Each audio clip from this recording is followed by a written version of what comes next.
Assalamualaikum warahmatullah.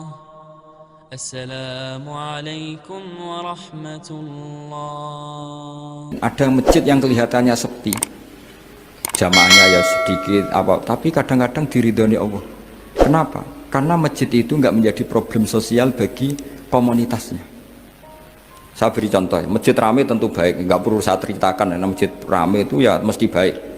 Masjid yang banyak jamaahnya tentu baik, itu nggak usah dibicarakan. Tapi ada beberapa masjid yang sepi, tapi Allah itu suka. Kenapa? Karena lembaga agama itu nggak boleh mengganggu sistem sosial.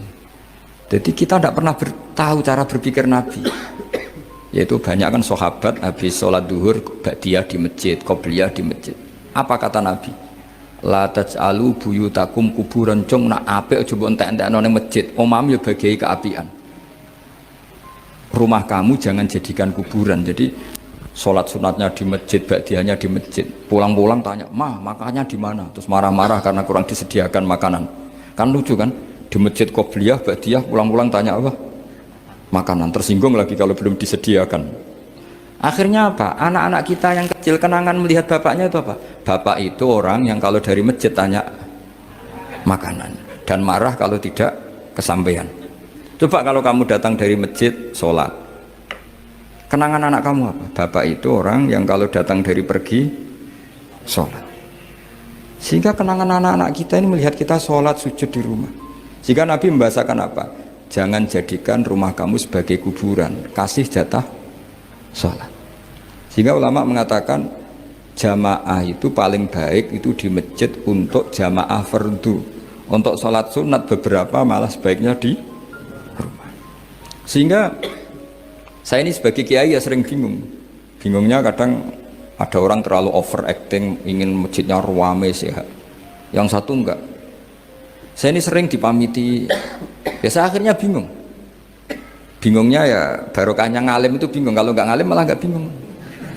Karena ya sudah harus gitu. Sampai tak beritahu ya. Nabi awal ngendikan itu ju'ilat lanal ardu kulluha masjidan. Semua tanah Allah itu hakikatnya masjid. Apalagi ini rumah kita. Anak kita biar menyaksikan saat kita sujud, saat kita baca Quran, saat kita ngaji. Kalau semua ini di masjid, kemudian Anda di rumah taunya makanan, menuntut ngopi, menuntut kenangan di keluarga kita kurang baik. Makanya Nabi membahasakan apa? La taj'alu buyutakum kuburon. Jangan jadikan rumah kamu sebagai kuburan. Apalagi ada pepatah lagi, al-ummu madrasatul ula. Ibu adalah madrasah pertama.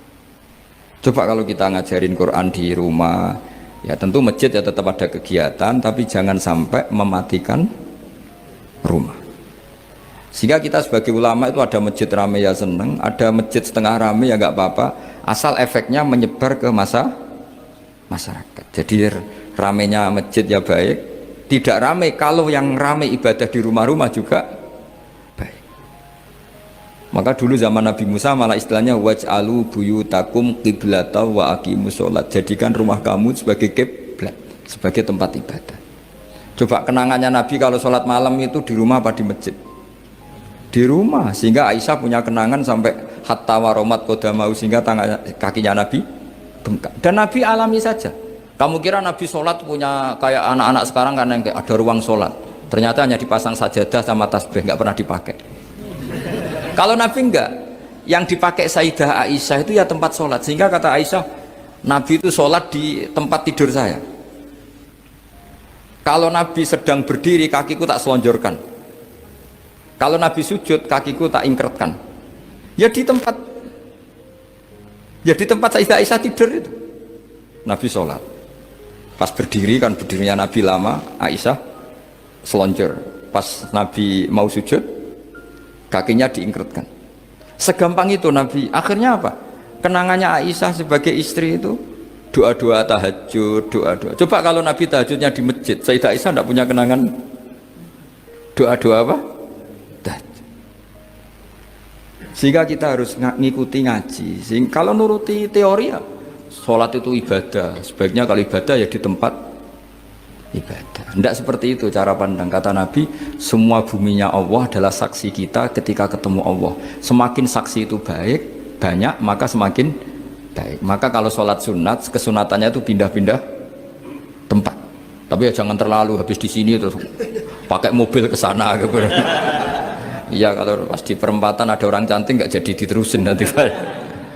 Tapi ini sama saya cerita ya, jadi di antara mengkaji Quran itu mengkaji cara Allah membuat khitab. Dan yang kunci semua adalah Allah adalah zat sing otoritatif, malikul umurikul, dia pengendali dari semua. Maka kalau nyifati Allah ya tetap yaghfiru liman yasha wa yu'adzibu may yasha. Jangan pernah mengambil otoritasnya Allah Subhanahu wa taala. Ya, sekian, assalamualaikum warahmatullahi wabarakatuh. السلام عليكم ورحمة الله. السلام